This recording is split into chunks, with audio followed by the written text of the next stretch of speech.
Welcome to the AI Applied podcast. Today, Connor and I are talking about some really interesting research that has come out of OpenAI. And that is basically they had some researchers break down how people are actually using ChatGPT. I mean, I think it's easy to think everyone's just using ChatGPT the way I'm using ChatGPT, all the use cases I use, right? Maybe I'm getting it to help me fix spelling or look at an email or draft a response to someone, right? Maybe like that's my use case. And I just think, yeah, this is kind of how you use ChatGPT.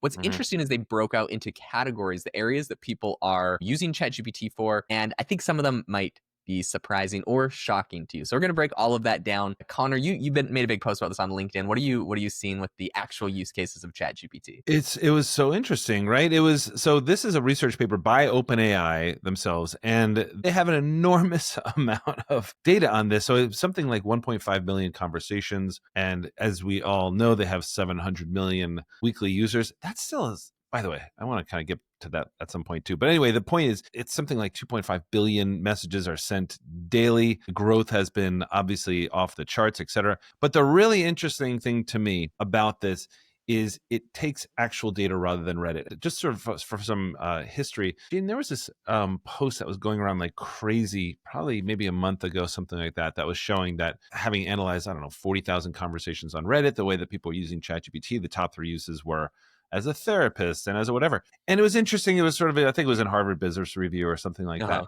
But this really, I think, kind of debunks that, right? So just to sort of give some big overall things, and then I want your take on this about where we sort of like might be misunderstanding what it is. By the way, we should also say that Anthropic, which periodically comes out with this kind of thing, came out with some different results because Jaeden with AI Box tells me all the time that they use Claude for code all the time. So coding would be a lot higher, I think, on a model like Anthropic's Claude.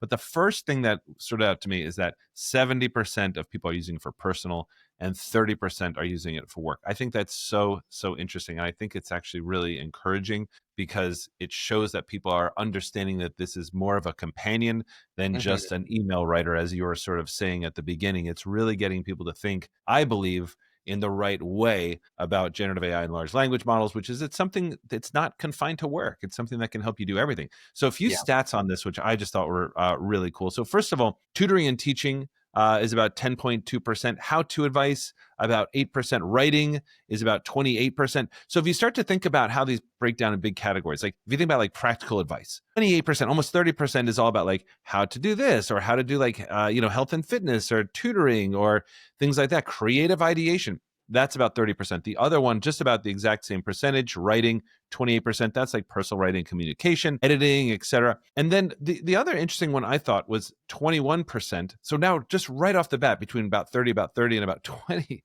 we're covering a huge amount of what people use ChatGPT for, but it's specific info, which Yeah. shows obviously that people are starting to treat this literally like a search engine or Yeah. well, no, I think search engine is sort of a fair way to do it. Now, Yeah. the only other thing I want to kind of point out and then want to sort of see what stood out to you about this is the relationships one, right?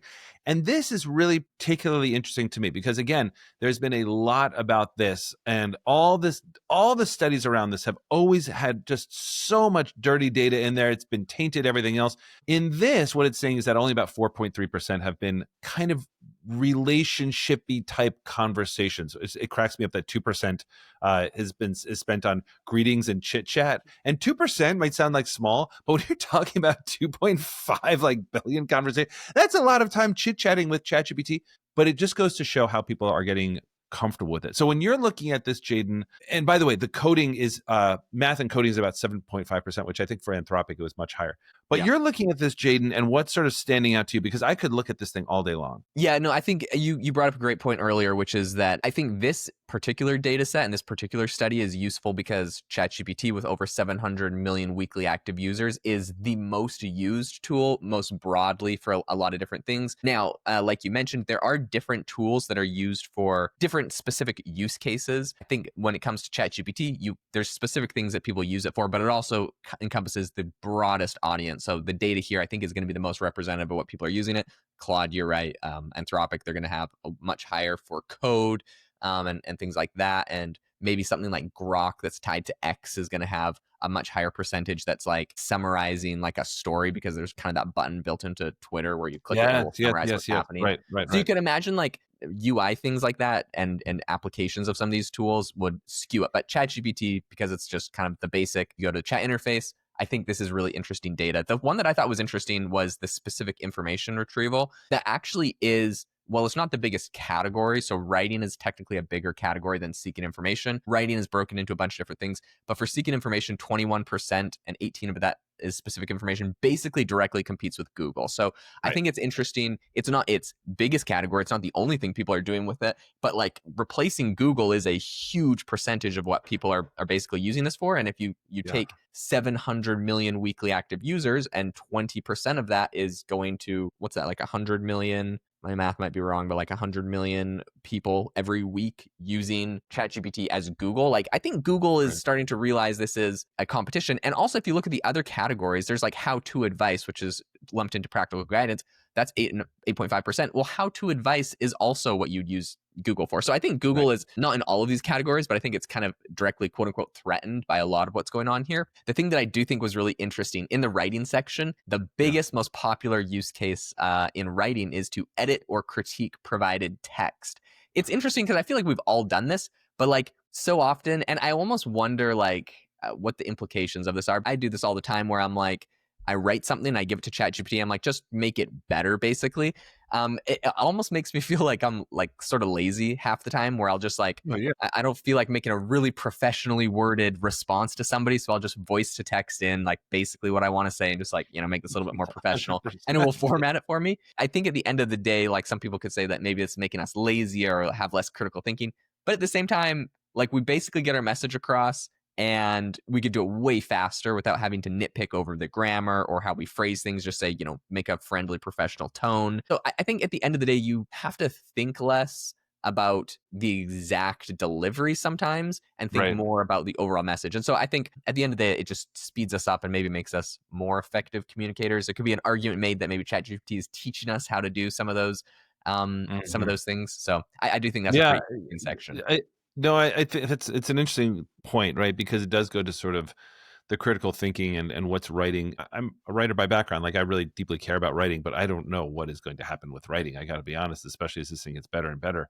The other thing is just when it's sort of like broken down in percentages like this, right? Like practical guidance is almost 30%, writing is almost 30%, specific info is something around 20%, math and coding is this. It makes me wonder, if we were to look at this next year, would it shift that much? Because one of the interesting things, right, is like images and video. And you might have seen, Jaeden, I'm sure you did, that Gemini popped up to the chart, the top of the charts in the App Store, right? Like it surpassed ChatGPT for the first time and well, ever Mhm. really. And ChatGPT has really owned that top spot. And that's great. And Gemini is a phenomenal model. We love Gemini. However, it was really driven by Nano Banana. And even in this, with 6% being used for images and video, that's very high. Do you know what I mean? Like, and I think that usually comes from spikes. So if you see the spike of, when ChatGPT came out with their image generator, the really, really good one, and when Nano Banana came out from Gemini, I mean, the scope and scale of people using that is absolutely astronomical. It's hard to get your head around. And the amount of new users they use and downloads they have on these tools is really unbelievable, but just because of the demo culture, right? Because of the Mhm. sharing culture on Twitter and things like that.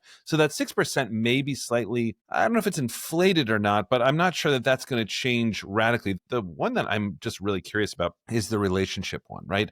And Hmm. so, and maybe this is just a little bit off topic, but I was just writing about this last night because Ali, our friend Ali Miller, had this incredible post on LinkedIn, which should get way more attention than it's been getting. I mean, she has 1.5 million followers, so she's not hurting for attention. But it was all about this conversation that she was having with somebody about this woman who's married, and she was sort of like really having great conversations with a male voice version, right?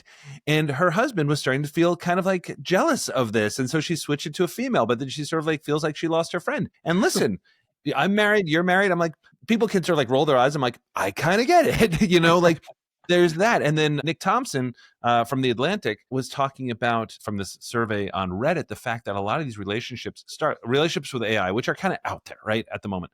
They often started, I think most of them started because people were just asking ChatGPT some questions about work, which is really mimics how humans meet each other, right? Which is also Yeah. fascinating. So, and I bring all this back to this. In a lot of ways, I'm looking at this, I'm like, yeah, this is probably generally going to be the same kind of thing. Writing is going to be this amount, specific info.